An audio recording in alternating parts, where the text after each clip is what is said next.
It required more work from me, but it was work that my community deserved. There is a hunger for these types of stories. If we weren't invisible, we were being misrepresented. And so it's good to see contemporary Navajos in contemporary settings. Oh, my grandma wore her hair that way, and she used to have cows and would use binoculars to look for them. Or, oh, I went to boarding school, and this is something I got into when we were doing chores. I used to ride the buffer, and I used to imagine I was riding a bull.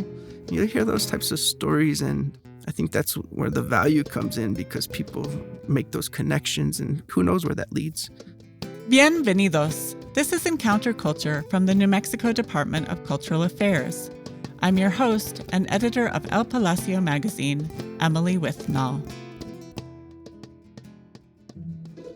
When I picked up Diné children's author Daniel Vandever's books from the library, I was flooded by memories of reading to my own kids every night before bedtime.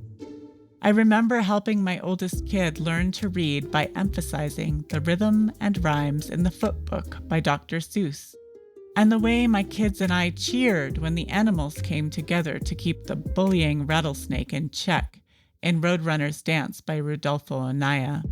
And I remember reading the book I most loved when I was a child to my own children, Blueberries for Sal by Robert McCloskey. To this day, I can see the gorgeous blue and white illustrations and can't help repeating the sounds in the book when the blueberries hit the bottom of the tin pail. Kerplink, kerplink, kerplunk. While reading Daniel's picture books, Fall in Line, Holden, and Herizon, I was pulled into the worlds he created. For Daniel, imagination is central to who we are and how we learn. In both books, the illustrations carry the story and allow for readers of all ages to bring in their curiosity, delight, and discovery. On the surface, each book can be read as a story in which the protagonist takes a spectacular journey, but underlying each story is a sobering history. In Fall in Line, Holden, Daniel alludes to the way that schools can often push conformity, but he was especially thinking about the Indian boarding schools of the 19th and 20th centuries. The U.S. government's Indian Civilization Act Fund of 1819 resulted in the creation of more than 526 boarding schools. Government agents abducted Indigenous children for the purpose of committing cultural genocide through eradicating their languages and cultures. The government's stated goal was kill the Indian, save the man. Likewise, in Herizon, which notably has no words, a story about a magic scarf is also imbued with a larger story about missing and murdered Indigenous women. This epidemic is one that has led to a disproportionate number of murders and disappearances of Indigenous women and other Indigenous people. Advocates describe the crisis as a part of the ongoing legacy of removal, violence, and erasure of Indigenous people in the U.S. To be clear, the dark themes in Daniel's books are not central or immediately apparent to young readers. As Daniel shares, he believes these stories should be shared by family and community members in age-appropriate ways. Engaging in dialogue about some of these underlying themes goes a long way towards teaching important history and building literacy skills. But whether readers simply enjoy the imaginative tales or begin to see some of the themes underlying these stories, there is something for everyone in these books. Welcome to Encounter Culture. I'm so excited you're here to talk with me today. Before I dive into my many questions for you, do you want to introduce yourself? Yate.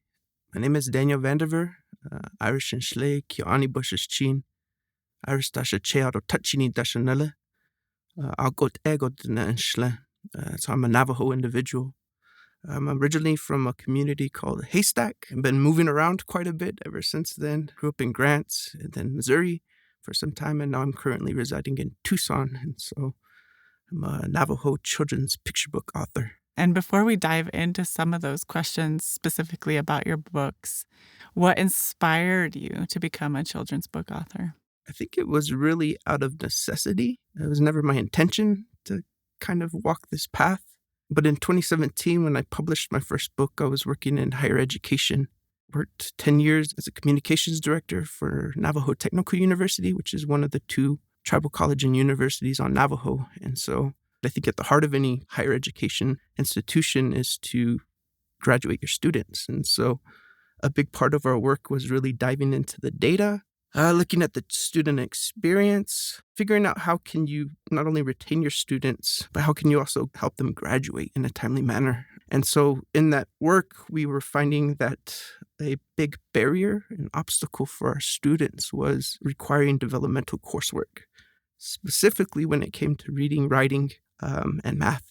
And so I think there's data that says about 2/3 of tribal college students come in needing developmental coursework, which, if you know, really delays your graduation.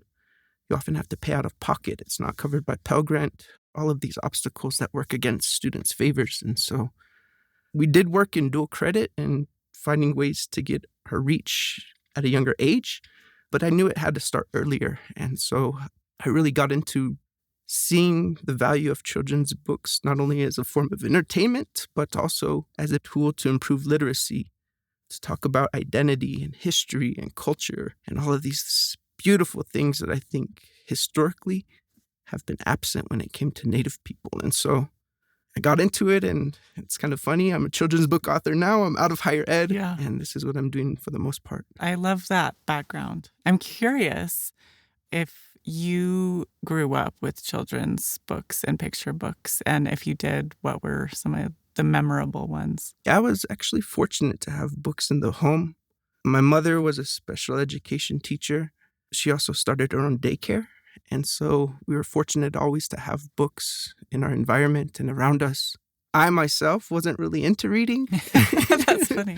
I wasn't really into the books. The ones that I were drawn to were a lot of the I Spies and the Search and Finds and books that you could actually kind of interact with. Yeah. What I was drawn toward, since my mother did start a child care center in Grants called Small Wonders Daycare, was story time or circle time. Mm-hmm. Where they would maybe tell a story, but primarily my mom would be on the guitar and we'd sing tunes, Mm-hmm. And it kind of built my love for words and rhythm and all of these things that, you get with interacting in those types of spaces. And so those are the stories I was drawn to. Now that I have a son at home and a daughter, both under 3, reading some books with them, Chicka Chicka Boom Boom came back to me, and I was like, oh yeah, this book. And it wasn't something that came naturally to me. It wasn't something that always held my interest. Mm-hmm. But it's something that I found over time. And especially, having kids now and seeing the value of having books in the home, I think that's necessary for a lot of people. Mm-hmm. And books have wonders and to open up your world and your imagination. So I think that's a big part of what I do too. I'm not just here writing books to tell stories, but how do we put it out into the community so it's making an impact? Right. Yeah.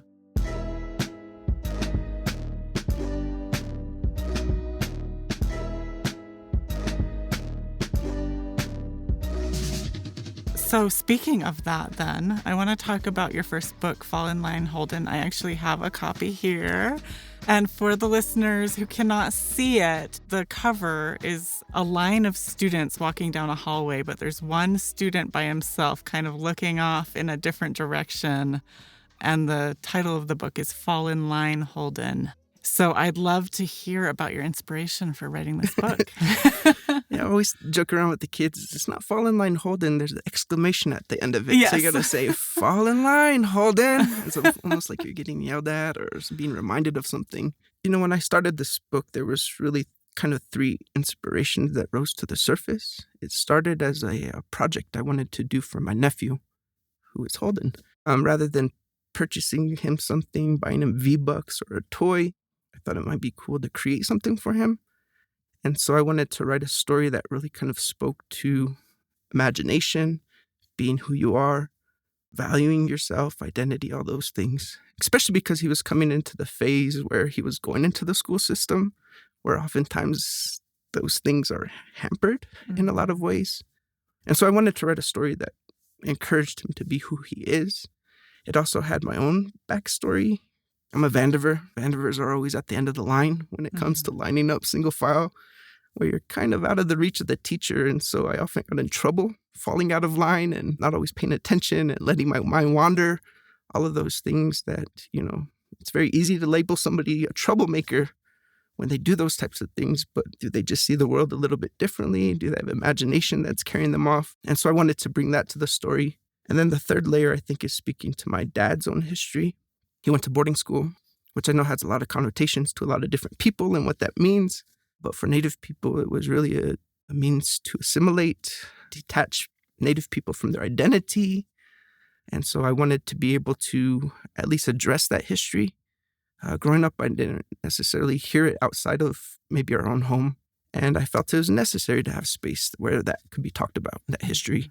And maybe not going into such detail as like talking about my dad getting his hair cut or being punished in various means, but at least having the space where a grandparent or a parent could read to their kid and then bring in their own history in whichever the way they choose to introduce it. And so I know it's a story set in an Indigenous nation and it talks about Native Americans, but I think it really is for any kid that's in the school system today. As you see cuts to things like arts or language or PE or music, these things that really kind of foster and encourage the imagination and creativity.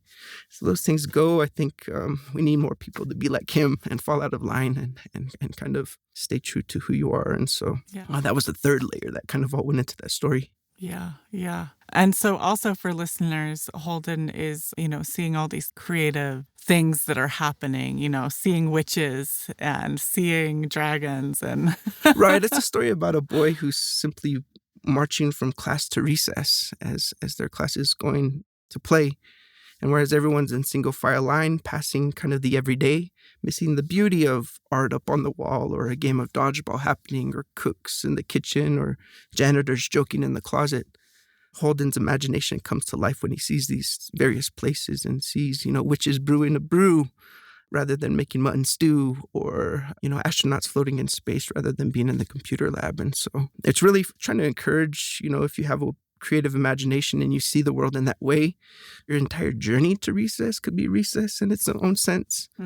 Not even a boarding school's walls could hold that in. And so that was a big driver of the story. I love knowing about all the different layers. And I'd be curious to hear a little bit about how either you have kind of brought in that history of boarding schools when you've gone to different events or whatever, or maybe ways that you've heard other parents and how they handle that. Because I can imagine that's a very heavy topic to bring up with kids. And so I'm curious about the different approaches maybe people take with that. Yeah. Well, I've been fortunate with this book to not just only read to schools, but I've been able to read to museums, colleges, high schools, middle schools. A lot of people have been able to attach themselves to it. And you're able to find a way to kind of bring up such a heavy history and topic based on the audience. Oftentimes, it's drawing connections back to my own upbringing, and I also just provide space for individuals to figure out when they want to jump into it, too. I ask a lot of questions as I read, guiding questions, a lot of what's going to happen, predicting things of that nature. And as I pause and make this story kind of interactive, that's when you get people saying, oh, this is what happened to me, or this is what I remember. And it's kind of funny when you talk about it and leave that space open. You might get some of the negative aspects that we're all familiar with, but a lot of people say, hey, I had a good time in boarding school because of this, or a lot of the skills I have today in cleaning ovens and take caring people, they're serving me today. And so you hear those types of stories as well. I think that's the great thing about this is I don't go into detail about all of those things that my father experienced, but it provides space where somebody could bring that in if they so choose. And so my own family history is kind of weird and unique in that I have a grandfather who's a Navajo code talker.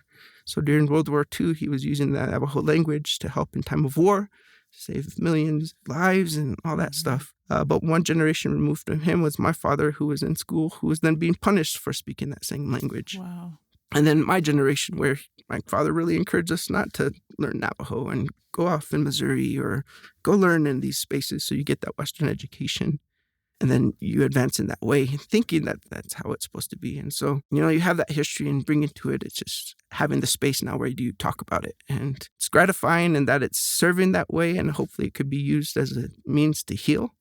Because I think if we are to move forward as a population, as a people, there has to be some type of healing before we collectively move forward for the benefit of all of us. So I don't know. I think that's the benefit of a children's book, of what more intimate kind of conversation could you have with a family member, parent, grandparent, than at bedtime, where those conversations could happen. So I mean, I really loved when I read through it how on the surface it seems simple, but there's so much there. But I love that idea of just imagination and the power of imagination ultimately. Right. And what we can do with that. And I hoped to do a lot of that in the visuals, showing the contrast from the bland of the boarding school to when you're in Holden's imagination and everything comes to light. Mm-hmm. Throughout the whole story, he's the only one that's in color. Playing with the colors, I think, had a big impact on it.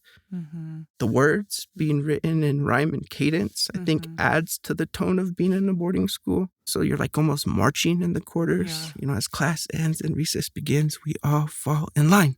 Yeah. And that helps with literacy, but it also adds to the tone of the story and what it kind of means. And so all that thought and detail went into putting it together. And it might seem kind of simple, and the illustrations can be kind of bland in a sense. But I think the emptiness of it all speaks to the emptiness of what boarding school actually did to people and kids. And so I think that with Secretary Holden's report and a lot of the news of bodies being dug up across the country and up into Canada, it's current news and it needs to be talked about. So I think this is a nice, at least, bridge where you could read this story, but then also have that conversation, because it has to happen at an early age in my thought. I think there's a lot of complex problems in this world that require outside the box thinking, and it could start with this children's book. Yeah, for sure. I should have read it out loud, because I definitely heard the cadence in my head silently, but I think it would have had a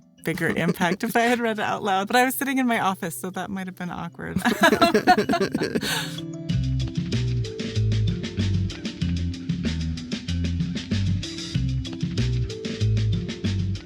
Was it hard to come up with that rhythm and rhyme? Well, to me, it felt natural. And I think that came from my training at Circle Time in Grants, New Mexico, courtesy of Small Wonder Daycare. Nice.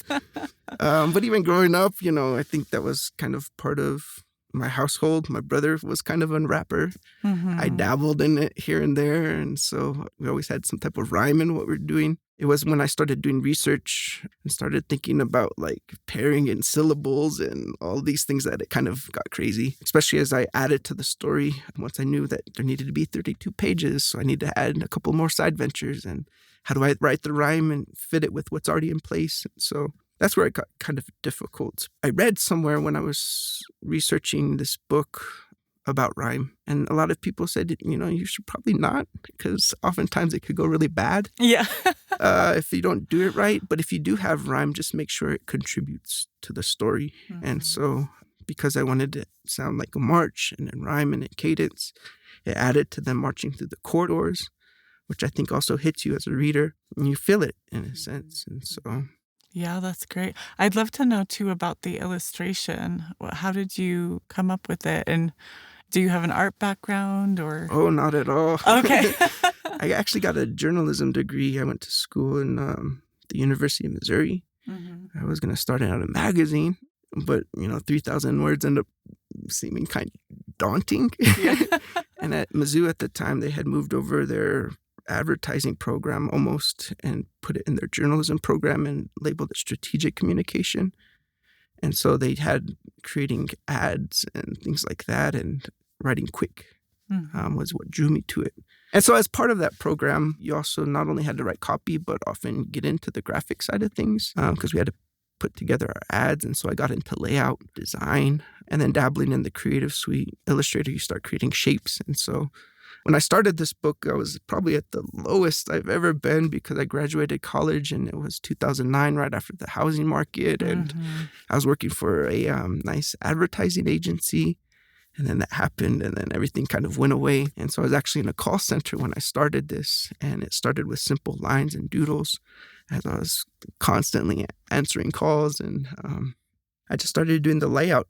Here's the line, here's the movement, here's how I want them to move throughout the space in the school, because it was just for my nephew at this time. Mm-hmm. And from there, from my training at Mizzou, I was able to put it into my programs, creating the shapes. And then I always knew that I wanted some of the emptiness in it, which allowed me to take away parts so I didn't have to illustrate as much, which was nice. I think what really helped me was working in advertising and knowing how you move eyes through pages or documents or billboards.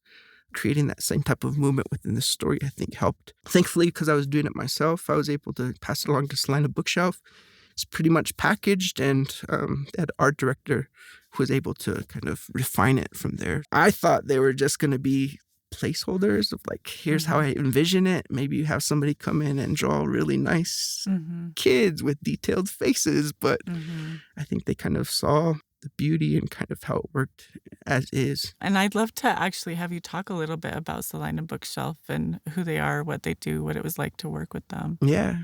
Well, Salina Bookshelf is a multicultural publisher out of Flagstaff, Arizona. They really specialize in Navajo and Hopi stories. And I just got linked to them by chance.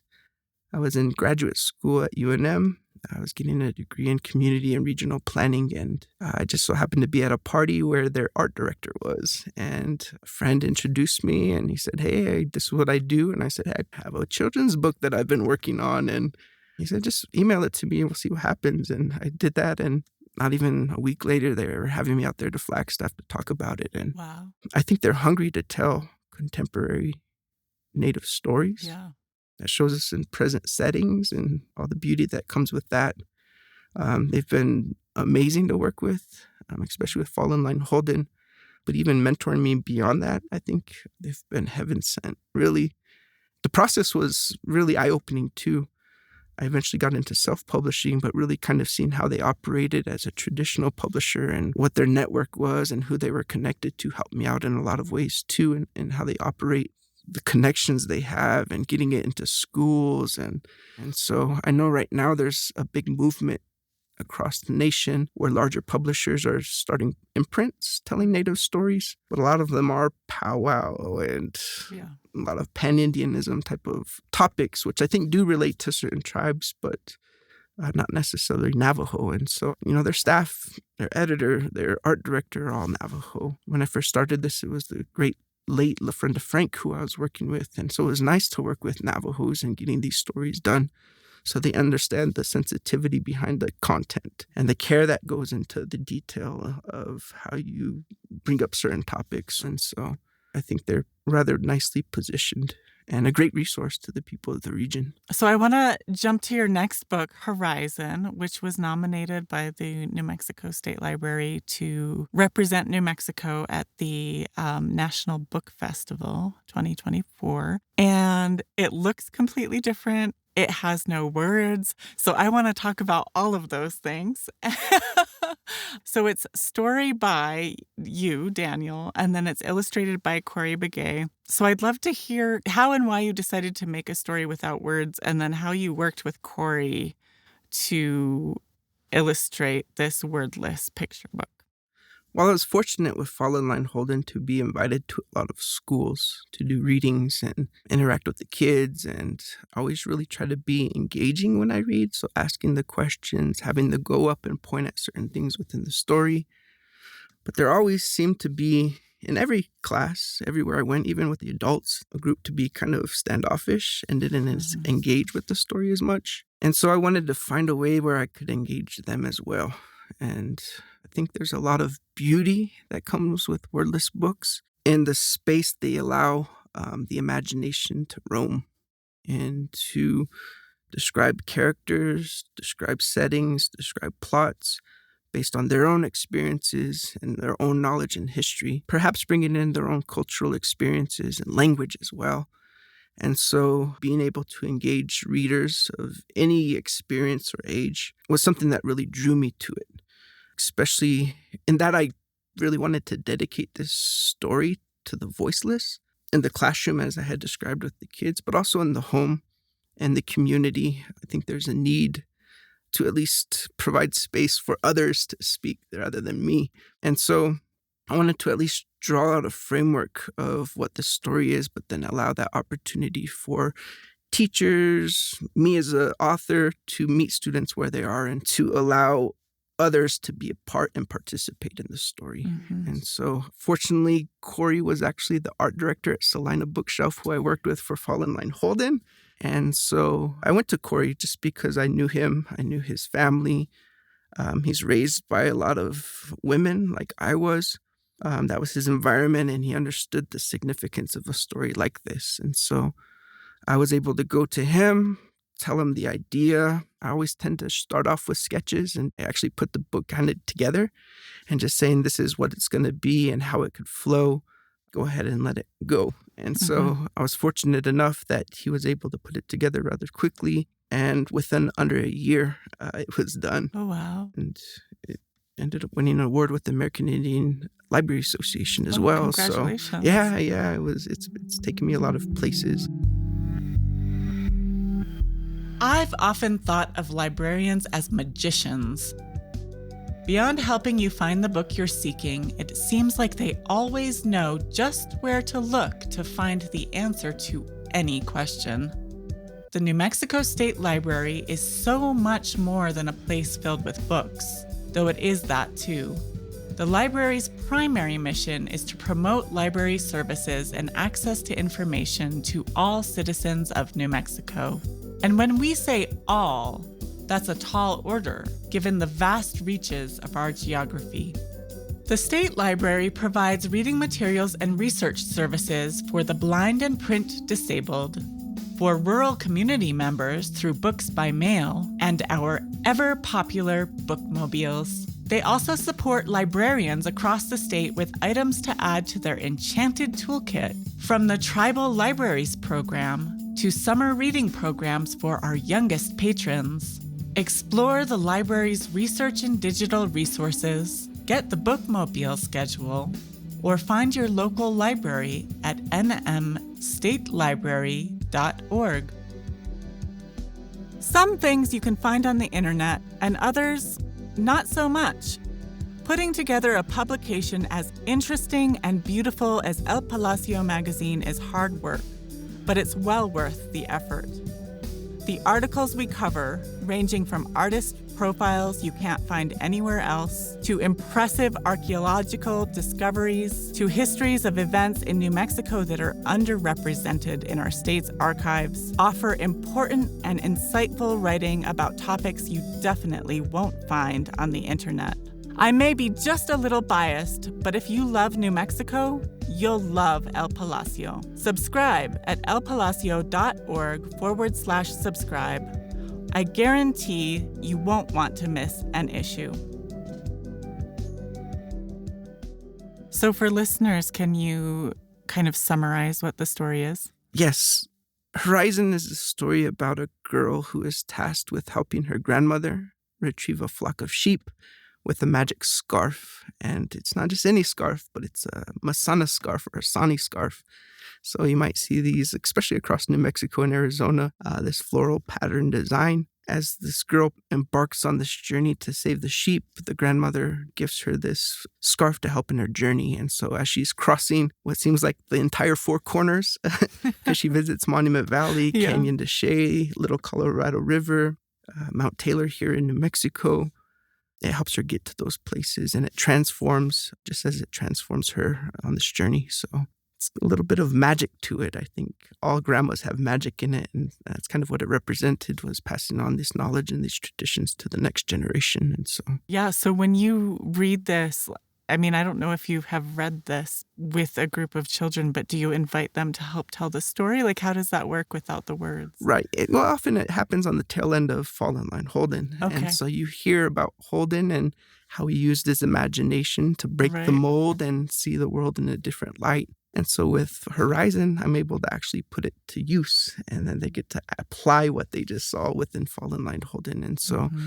I always tell them that just like Holden, you have to use your imagination. You have to put on your looking goggles and read what you see. And so I'll start with the cover, typically asking them, what do you see? What do you notice? What do you think it means? And obviously they're drawn to that big air balloon that we're all familiar with here in Santa Fe and in New Mexico. And so you see that it's a story perhaps about traveling somewhere. And there's maybe a little bit of magic to it when you think about movies like The Wizard of Oz and hot air balloons. But, you know, in reading it, they kind of break it down. You see the sheep and the sheep herders below. And so this is probably going to be a story about sheep. And then something in the distance, you see a southwest landscape. And so Herizon isn't spelled as you typically see it. It did get adjusted to be spelled Herizon. So I often draw the readers into the title or the only word that's appearing within the book, which is misspelled, ironically. But I think it gives more power to this concept of a horizon, or what could be, or this is what's going to happen. Or not only is it, you know, where Father Sky meets Mother Earth, but it's this thing about opportunity and what's going to happen. And when I was writing it and I kind of got it going, I think we were in a unique period in time in history where we saw the first female vice president elected, the first African-American female nominated to the Supreme Court. Deb Holland actually served on the highest cabinet of the nation when she was the Secretary of Interior. And so I really wanted to speak and change this power of the word horizon and kind of speak into the power of the now and how that has kind of been met. And we're starting to see a lot of empowerment that I think is innate in Navajo culture. We're a matrilineal society, but it's been kind of ripped over time through things like boarding school and processes that changed up the family dynamic. But I wanted to speak to that history and use it as a source of empowerment, especially for my nieces. Yeah. I mean, I have to say the relationship on the page and all these beautiful, very colorful illustrations between the grandmother and the granddaughter, it's just very moving. Like, you don't need words to see how powerful that relationship is. Right. And that was one of the things that I struggled with, because when I first started this, I envisioned maybe taking it to some publishers. But for the ones that I had taken it to, there was a big need to put words in there. How are people in middle America going to understand Navajo culture and what's happening in there? I'm like, well, it's a story about sheep and shepherds, and that's biblical, right? Anyone could relate to that. Or there's a relationship of the grandmother and the grandkids, and we're starting to see more intergenerational homes in this country based on what's been going on. And so just like how Fallen Line Holden wasn't necessarily a native story, I think it's the same for Herizon as well, especially when you're talking about the voiceless in the home. You know, these gender roles that have been placed on us and expectations that have kind of disrupted a lot of things in the classroom and in society. I think I wanted to draw connections to things that were relevant within our community, such as MMIW, people actually being taken and having their voices stolen. There was means to do that with the wordless book and draw those connections with the colors and the themes and all of that thought that went into it. And so just like Holden, I think I try to hit you from so many different angles where you see things you might not have noticed before. And then so in your second read through, you're like, oh, okay, that took place at Spider Rock. I wonder why she was revived there. And now you know that that's the home of Spider Woman. You know, that might make sense. Or you might hear something from your kid that you learned through that you didn't understand as an adult. I think that's the beauty of wordless books, is that you're constantly learning. The story's perhaps constantly changing, even over time. And so I'm grateful that it got recognized in that way, because I've been able to go to many different communities and work with them in this way. And I would love to hear a little bit about the symbols throughout the book. The larger theme, I really wanted to speak to kind of this history of raising cattle and sheep, lifeways that sustain Navajo people, that because of things like boarding school and the Livestock Reduction Act of the 30s and the Long Walk, was kind of used to remove us from these lifeways that sustained us. And even actually we thrived under it, with the railroad and sending our rugs and our crafts and our mutton and all that stuff back east, and then having that taken away. And so really in the sense of the girl going to save the sheep is saving her traditional life ways, whereas the coyotes are kind of the infringements on those, the boarding schools, the acts, the policies that are meant to contain rather than let us thrive. And so a lot of the things relate to that. The scarf is really just speaking to the intergenerational strength within our families. Since it's handed on from the grandmother to the granddaughter, it's kind of the passing of that. The scarf being red, speaking to the MMIW movement. The landscape is a big part. Spider Rock was a big location, but being able to have that location and use it as a sense to revive her, knowing the history of Spider Rock, the environment becomes a character in itself. Being saved in Little Colorado River after she gets bucked off by the horse, she kind of collects herself there. And you think about water is life. It literally saves her life in this book. Yeah, I know we could spend many more episodes talking about all the different themes and ideas and histories that you've woven into both of these books, actually. But for listeners who are interested, in the spring issue of El Palacio, there is an article about the Navajo churro sheep and the history of that in connection with the Long Walk and the Livestock Reduction Act and all of that. So we have more information there. Yeah, that's a history that not many people know about, but it explains conditions that are happening today. Yeah. And so it's good that it's happening in our children's books and magazines and media, because if not, then it'll just be overlooked. And another thing with the symbols was the last page. It ends with her looking at the horizon and almost tying her tsie or the Navajo bun, tightening it, ready to kind of go to work. And you see a lot of the symbolism we had discussed, such as the coyotes. There's horses in there and butterflies that relate to emergent stories, but also kind of a lot of modern day landscape things like wind turbines and natural resource extractions with the derrick. There's a casino in there. And those symbols are kind of leaving it up to the imagination of the reader of what happens next. You know, what's her next journey? Is she going to go back and be a sheep herder the next day and kind of leave the kitchen and the dishwashing duties behind? Is she going to go off and become a doctor and address COVID? There was a COVID germ on that last spread, and protect her community in that way. You know, those symbols, I think, often get passed on to the readers, too, in how they see it. Maybe that inspires them to write that next chapter in the story.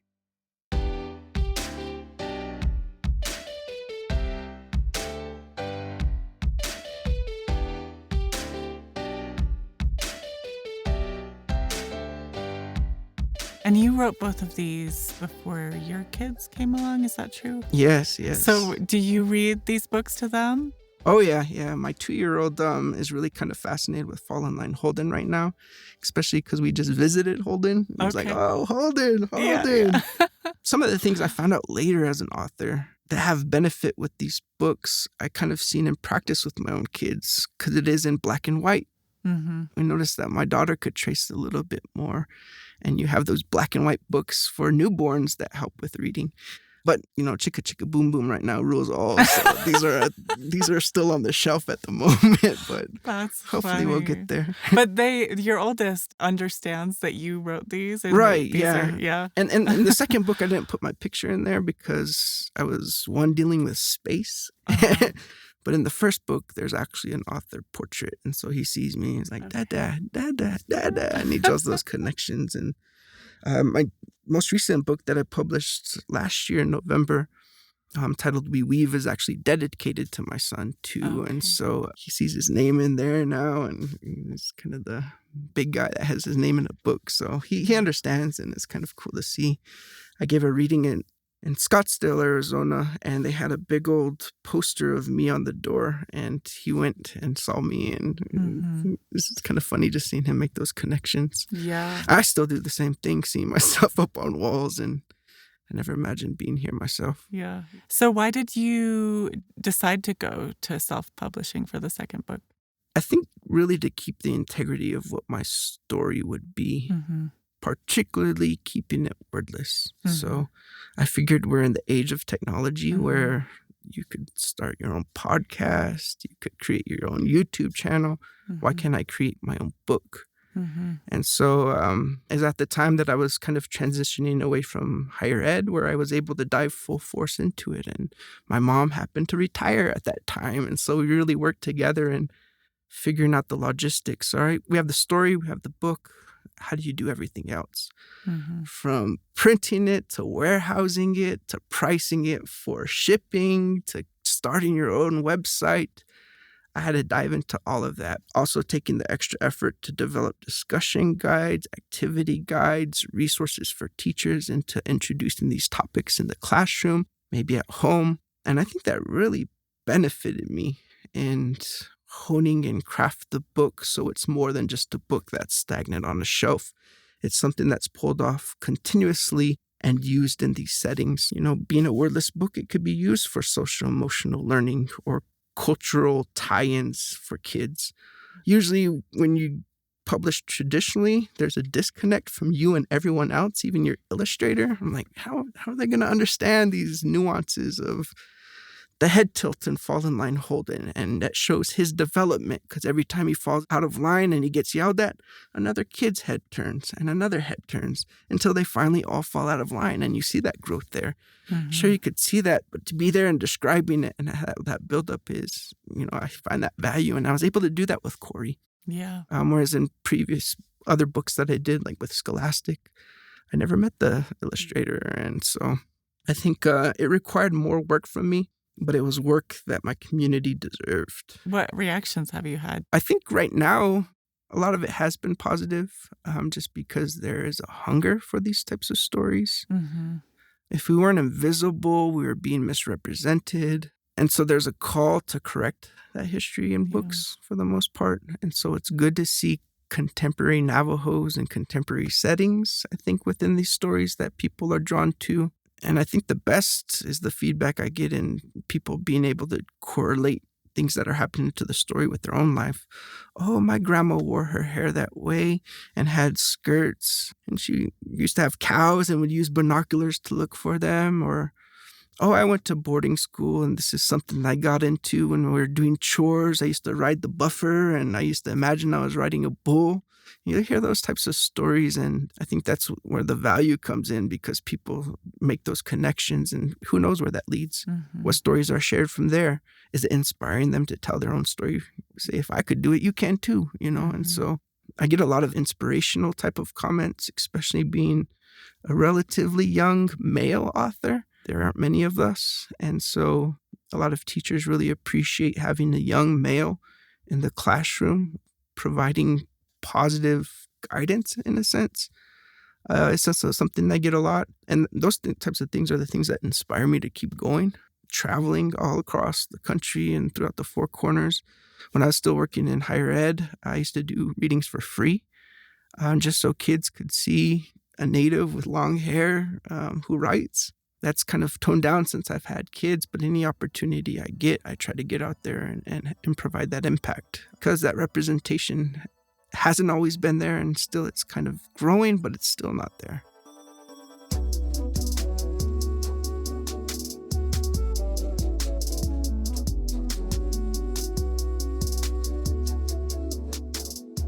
I don't have We Weave in front of me, but I would love to have you describe it.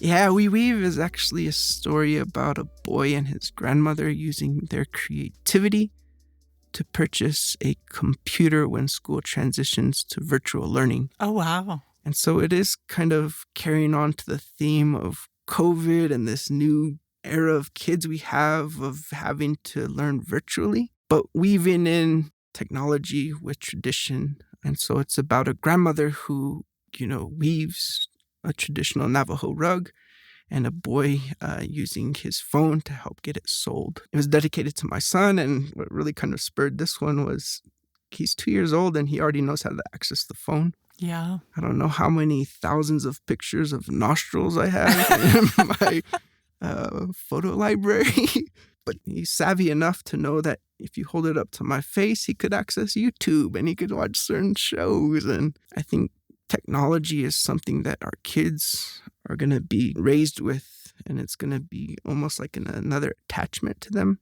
Mm-hmm. And I wanted to kind of speak to the positives of it. I think I do within the story address the need to talk about the bad, such as bullying and inappropriate photos and things that could come with a digital device. Mm-hmm. But I think we're in a unique digital age where you're also able to use it for good, such as selling a rug.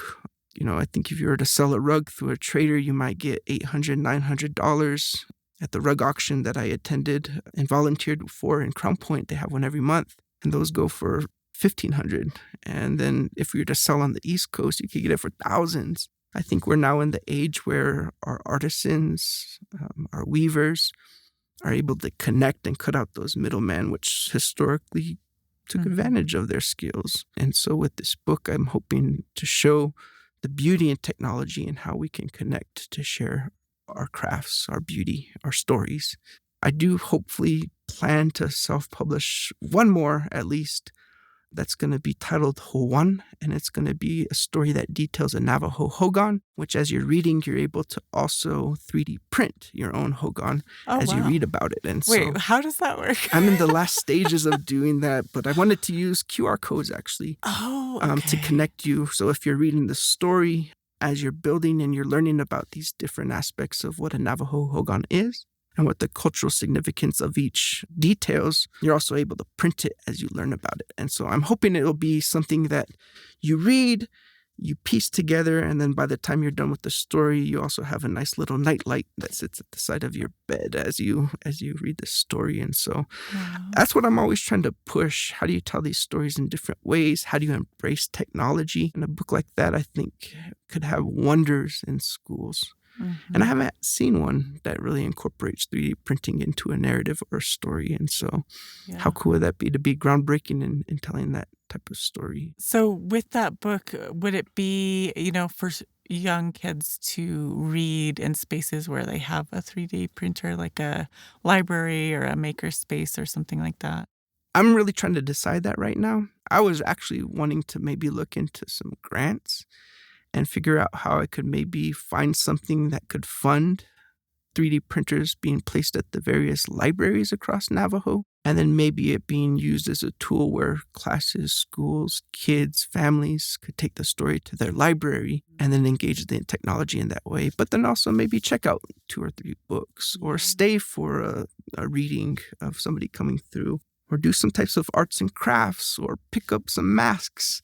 I think there's a lot of beauty that comes from libraries, and if we could drive people there, there's a lot of resources that help out and improve life. I think it's important to find balance in all of these things that people often see are competing or clashing.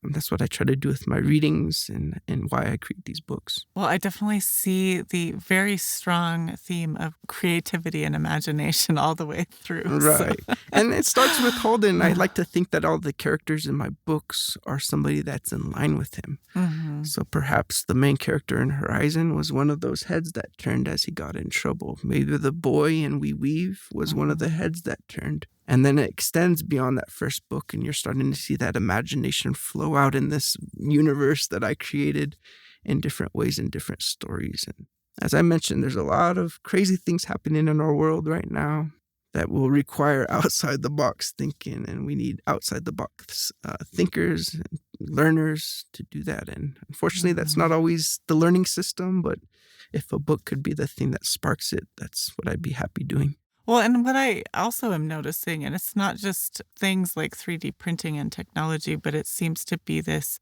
beautiful blend of looking forward, but also looking to the past and to traditions that have continued to serve the Navajo Nation in particular in a lot of these stories. That's what I tell the kids is like, back in my day, we wanted to be cops or baseball players. Now the big job is I want to be a streamer. I want to be a YouTuber. Yeah. It's like your looks and beauty could only get you so far. You're going to need a talent to go behind that. So maybe pick up weaving or podcasting or music and then take it from there. So I think there's going to be some exciting things that happened in the future. How do books interact on iPads, and how can you make it interactive? That was one of the things I always wanted to do and dreamed of for either of my books.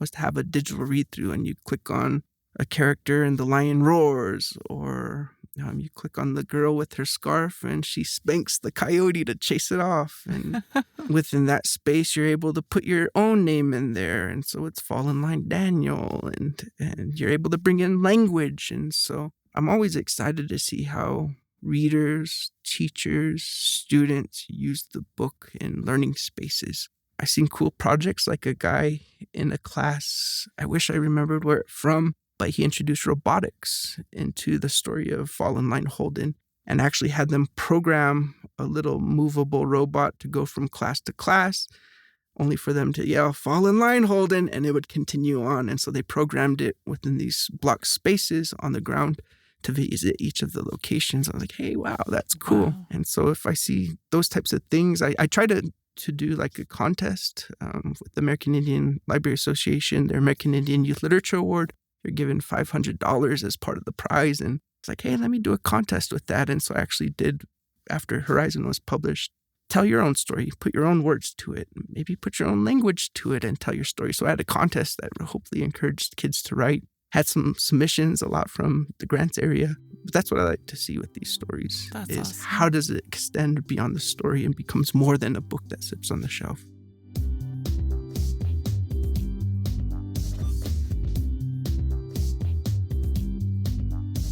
So I think the last thing that I'd ask you, and I'd also love to hear anything else you want listeners to take away from any of this, but what are parents saying to you about these books? Oh, wow. I just think that there's a need. I think there's value in having books in the home. There's value being huddled up to your little one and sharing stories, personal or otherwise. And that it's good to have these stories in there, especially from my own experience, not having books of representation growing up, except for my I Spy books. It was always something that was missing. The value in being able to have that representation goes a long way in identity and self-esteem, even being able to relate to a story, to be engaged, to want to read. I think there's data that shows the more books you have in your household growing up, the more likely you'll be on grade competent within your reading and writing and math. I think if my book is helping out in that way and encouraging and inspiring kids to read, it's bringing beauty and benefit to the world. And that's what I'm proud of. And if parents are using it, librarians are using it, teachers are using it, counselors are using it, you're just getting the most that you can out of these stories so it has value throughout your community in whichever way. And so I've been really fortunate that people have taken to the stories, and even more fortunate that they've invited me out to their communities to interact with them. Because there's so much you could learn about somebody on a page, but to actually have the face-to-face interaction and share your stories and your histories, it brings us all together. And I think that's something that should be cherished. Whether or not you have kids, these books are for everyone. Listeners in Santa Fe can check them out at the New Mexico State Library. If you are listening from somewhere else, check with your library or request that they carry these books. Or find Fall in Line Holden at selenabookshelf.com and Herizon at southofsunrisecreative.com. We'll provide links in the show notes. Thanks for listening.